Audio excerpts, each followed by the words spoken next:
You know, I've been cooped up in here for a while. Everyone else stuck at home seems to be getting into this whole streaming thing, so maybe I should give that a shot. I mean, I may not have reviewed that Tiger King documentary, but I did review the exploitation movie tie-in. And how could I forget about this crazy movie? Let me go direct to the source and see what's trending. This 365 Days movie. Surely this is intended for a smart audience who can count all the way up to 365. And it's a Polish film.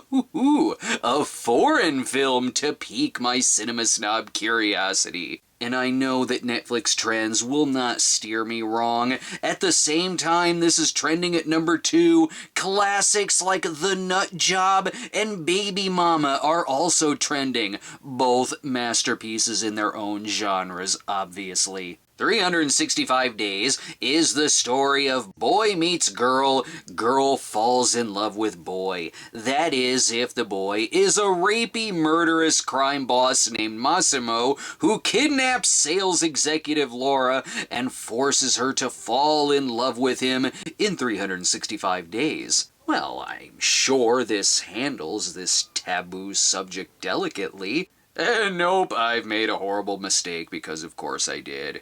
On the bright side, the movie is perfect for those craving unintentionally creepy-ass love stories like 50 Shades of Grey. Oh, did you think something like Until September was just an 80s thing? Oh no, because every generation needs their own Boxing Elena or Swept Away. Or maybe this movie reached the top 2 trends for a couple of weeks because people are isolated and horny and will masturbate to about anything right now. Welcome to my world. Wait until you discover E.T. pornos. And let's be honest, even the opening logo says, ugh, next film. But viewer beware, the movie is rated TVMA for language, sexuality, window reflection, and, oh no, smoking! It's the perfect warning for those scared away by aliens being troublesome. The movie must be xenomorphobic. Finally, warnings made for those of us who get outraged by oxygen being offensive to dead people. This one seems to start out okay. All great love stories begin in an isolated area in the middle of the Mediterranean Sea, complete with a Sicilian crime family talking about selling things, some of which are only 12 years old. I hope he's talking about bottles of wine. I see why Netflix distributed this. Filthy Rich was such a big hit, they insisted on all of their movies being like the Jeffrey Epstein documentary. What's this? Another girl outside? Hey, figlio mio. Sure, you're a sex trafficker and all, but don't be weird. This is Massimo's dad, and his final words are very final wordsy. E tutto questo sarà tuo. Whew! Thanks God. This is like if you combine 50 Shades of Grey with a comic book origin story. Christian Grey was the worst Green Hornet, which isn't helped at all by the whiny-ass soundtrack. You keep telling me I'm free to go. Next film. It's years later, switching up the go-to 5 years earlier card. Now Massimo is in charge of the businessy business sex crime business, and tensions are hot. My question is, how the fuck did it happen? Couldn't pick a tone there, huh? I hope they're all coming together to fire the soundtrack. Every time you wanna walk the door. Well, the movie is already committing an assault on my ears. Maybe if we give it the whiniest soundtrack imaginable, the characters will seem less whiny. And if that doesn't work, we'll send you a sexy private message. This is Laura interrupting her boyfriend, who is watching action movie establishing shot footage. Martin is making her day way more lousy, much like Massimo's bad day. Someone has stolen their container of cocaine, as if these guys could ever run out of cocaine. You know what this scene needs? Masturbation cutaways.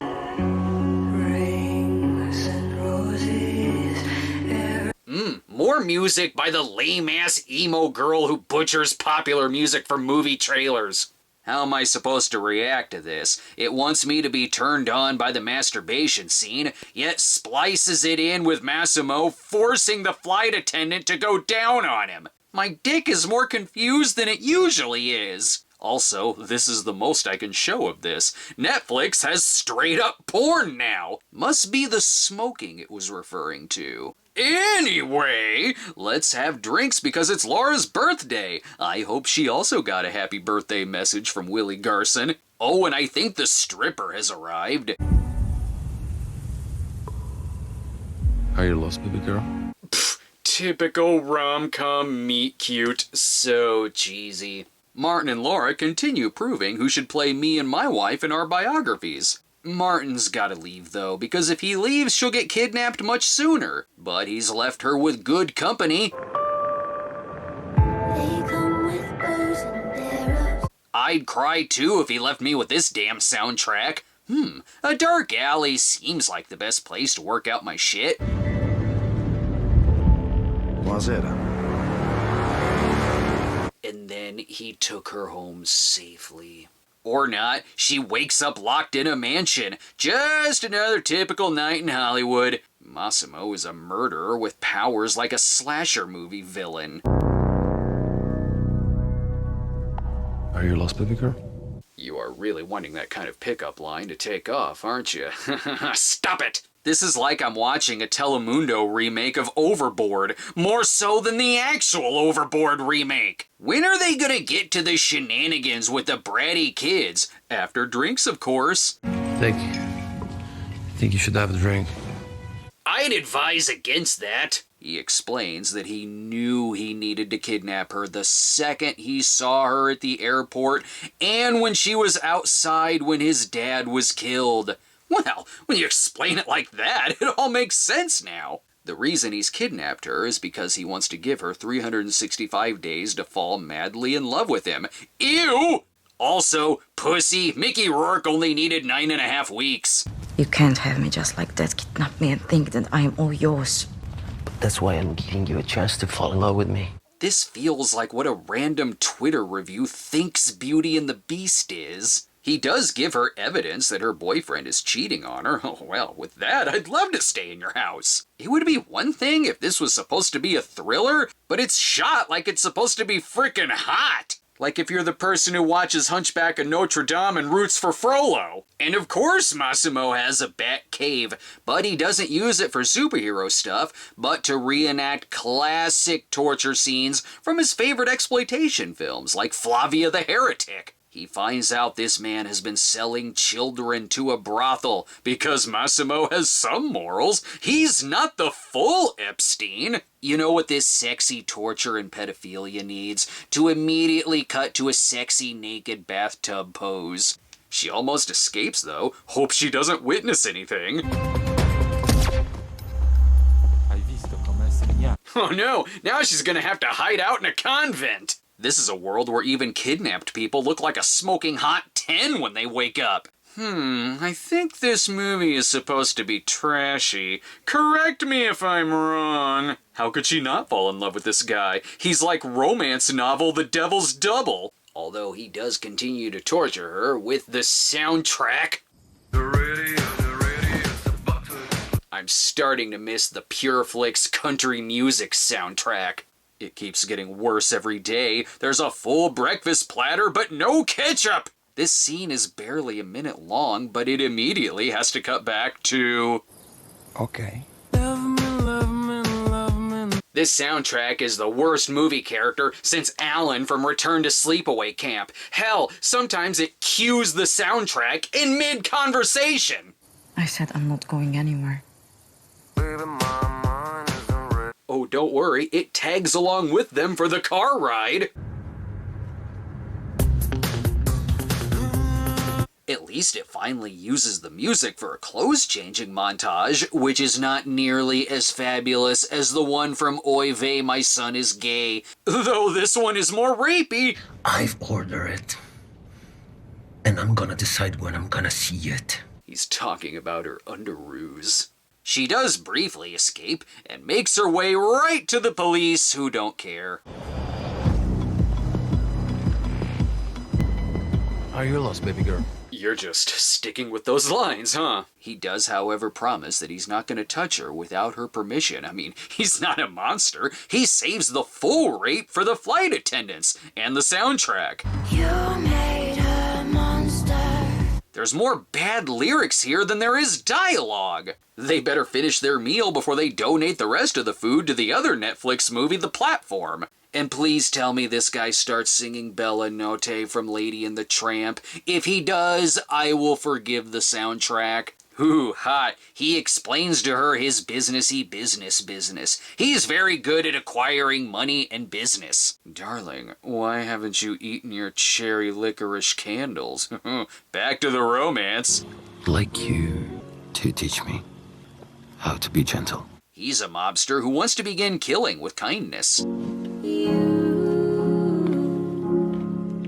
Well, you already have the music collection of an overly sensitive lame ass, so that's a start. Sally Stockholm is starting to trust him, so she tells her mom that everything's fine. I mean, at first she was outraged, but that was before this amazing dinner feast. And he flex sleeps too. That's better than waking up to the smell of bacon. Not to mention a good old romp in the shower. Do you want to touch it? Say what? Your CD player? Yes. Where is the stop button? I'm just now noticing that I think this shot is in every erotic thriller. As for the next shot... well, that's just par for the course with this movie. Oh, did I say I'd only touch you with your permission? By that, I mean I'll tie you up on the plane and stick my hand in your pants. Sure, she's kidnapped and raped on the plane, but look at the beautiful scenery and the free ice cream. There's a good side to everything. Are you talking about me? Gossip. That's where she draws the line. But here's the movie's biggest mistake. I'm bored. Never put the line, "I'm bored," in your movie, especially when it's a bad one. I'm wondering if it's too late to jump into a pool of lava like the current #1 Netflix trend suggests. There's nothing surprising about this movie. Ooh, a giant painting of him next to a lion. Shocking. The most unrealistic thing about the movie is that he doesn't have a tiny dick. This is as good a time as any to take a break. Why, yes, I am on my 12th shower since starting this movie, complete with a lot of tears. The best movies, the hottest specials, the most outrageous comedy. We've got it all for you on Cinemax. Oh, are you sure you want to know what you just missed? He put leg shackles on her that widen the more that she moves. And he makes her watch as another woman gives him a blowjob. Oh, jealous. God, enough of this sex. Where's all the smoking I was promised? I don't need this romance shit. Dress up. We need to be in one of my clubs in 2 hours. Slow down the pillow talk, stud. Time to go clubbing, I guess. I think the theme tonight is what a shock, lousy soundtrack, and bad flirting. That's plastic, you idiot. Massimo gets pissed at her for wearing the wrong dress. He's gonna let her have it. You'll be mine. I guarantee it. Then I'll do anything I want. Oh, right? 'Cause you don't already. This dude makes Christian Grey look like Tom Hanks. They should be celebrating. They found their cocaine. Plus, John Wick has arrived to shoot all of them in the head. It's about time. Okay, maybe that wasn't John Wick, but there are some guns drawn. Guess we'll have to leave it to our imagination how that ended. Massimo is advised to get rid of the girl because the nightclub conflict has caused a war between the families, which is definitely her fault. I wouldn't have to do it if you didn't dress like a whore and put on your little show. I think he's gonna need longer than 365 days, but luckily it's a leap year. I swear I am sometimes a psychic when it comes to these movies.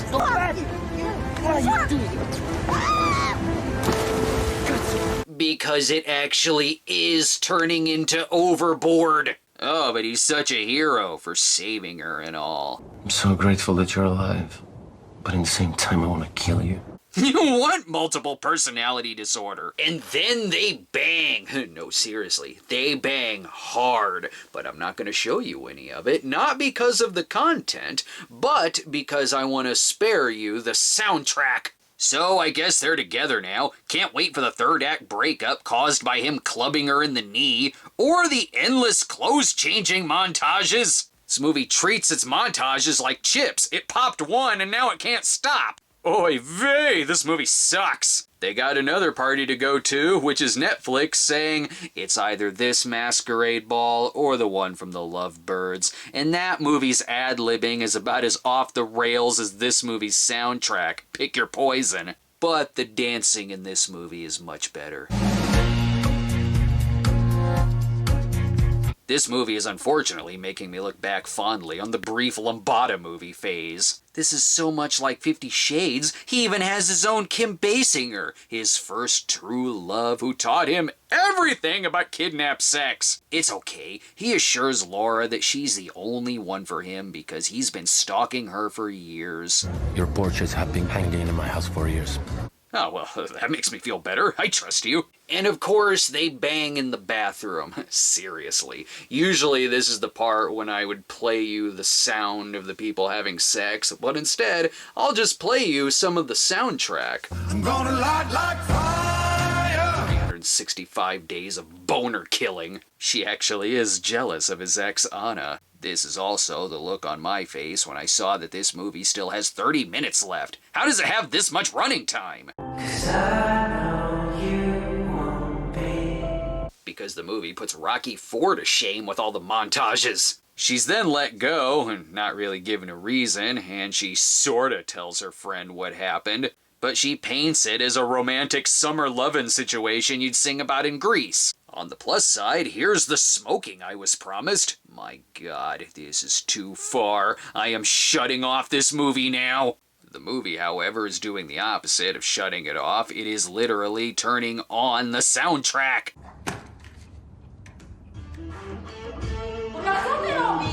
Even her friends are terrible people. I don't need to see a spa montage. The Stepfather 3 has more of a reason to be an hour and 50 minutes long, not this wealth porn. Although it did spare us the 2.5-hour runtime of the previous wealth porn I watched. Oh, thank God, another club scene. It's been minutes since the previous club scene. Girls' night out. It does get awkward, though, when Martin comes back. Get out of here, you cheating bastard. I want to go back to my true love, the guy who kidnapped and raped me. Martin is definitely overstaying his welcome. But it's rather clear that she wants you to leave. Should I have to say it so you understand? Thanks for saving me, Massimo. I see you've broken into my room and are sitting in the dark. That's normal. And guess what he brought with him besides a hard-on? I am running out of things to say about this music. She tells him she doesn't need the 365 days anymore because she loves him now. Great, so we can end the movie? When it cuts to black and cued more soundtrack, I actually did think the movie was over, but nope, 18 minutes left. Because we have to jump right into a sequel-style plot where the two of them are now engaged, and he is forcibly dragged through yet another clothes-changing montage. The movie even pauses to give us a cameo from the book's author, Blanca Lipinska, because of course it's based on a book. Plus, this is where he meets Laura's parents. So, what are your intentions with our daughter? Don't answer that. If you think that this is going to lead to any conversation with the parents, it doesn't. How much do I not care about this movie? I just noticed her hair is different, and I think it's been like this for the past 20 minutes. She brings her bestie in to be her maid of honor, who instantly lectures her on getting married far too soon. Yeah, that's the biggest problem with this scenario. Oh, and she's pregnant too. That kid is gonna be born part Sicilian, part another goddamn clothes-changing montage. You're the most beautiful mail-order bride I've ever seen. Unfortunately, it's a shotgun wedding in more ways than one. They're racing to give the movie an On Her Majesty's Secret Service ending, only if there was not a single heartbreaking thing about it in the slightest. It doesn't show her getting killed. That's important to the plot. Why would it even think about showing that? Maybe there's hope. Maybe she's on that boat instead. I don't know, and I don't care. I guess you could check out the other books in the series if this movie's sequel bait ending really left you with blue balls. Goodbye, you lousy lay of a movie. I should have taken the warning seriously. I'm gonna etch Double Toasted was right on my tombstone. God, if Old Fashioned were made for the good angel, this one is made for the bad angel, and neither of them know that they're both the bad angel. This movie is all kinds of horrific, but I can't say I was shocked by it. I was way more shocked by Until September, mainly because, at least in this case, I knew what I was getting into, and it played out like expected. It's trash novel rape fantasies for bored housewives.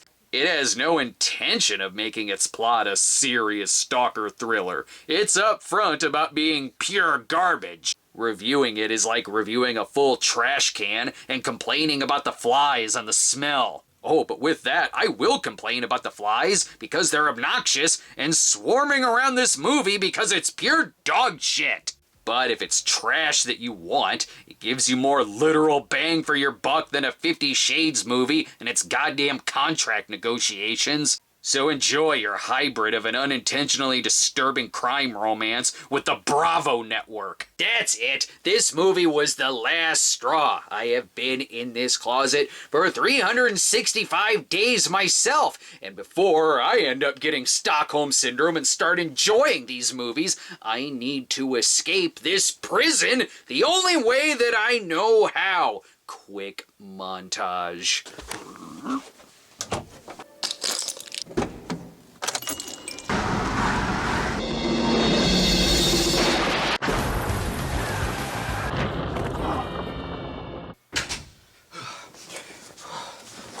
Well, it really is a quick trip when you travel by car footage. oh, it's so comfortable. It feels so good to be back in my chair in a...